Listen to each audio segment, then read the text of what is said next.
సూర్యుని వేడికి మండుటెండలో మన శరీరం కాలుతుంది. మనకు వేడిగా అనిపించినప్పుడు ఒకవేళ వర్షం కురిసి ఆ వర్షపు చినుకులొచ్చి మన శరీరం మీద పడినప్పుడు అప్పుడు ఎలా అనిపిస్తుందో చెప్పండి. ఎప్పుడైతే వర్షపు చినుకులు ధరణి మీద పడతాయో అప్పుడు ఒక నాదం పుడుతుంది. అది సంగీతంలా అనిపిస్తుంది. అది ఎలాంటి సంగీతం అంటే మనకి స్థిరంగా అర్థమయ్యేలా చెప్తుంది. ఈ సూర్యుని తాపం, వేడి శాశ్వతంగా ఇలాగే ఉండదు అని.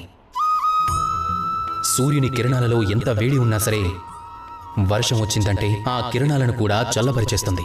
సూర్యుని తేజస్సు ఎంత ఎక్కువగా ఉన్నా సరే ఎప్పుడో ఒకప్పుడు నల్లని మేఘాలొచ్చి సూర్యుని మూసేస్తాయి.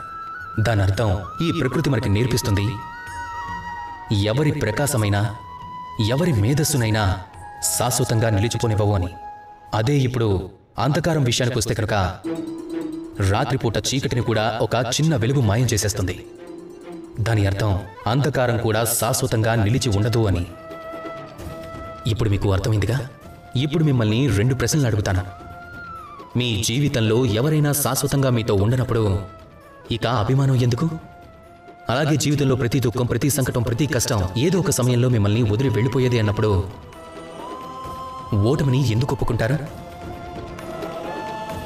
ఈ చింతని వదిలేయండి, అభిమానాన్ని వదిలేయండి, ఆసక్తిని కూడా త్యాగం చేయండి. ఇక నాతో ప్రేమగా చెప్పండి, రాధాకృష్ణ.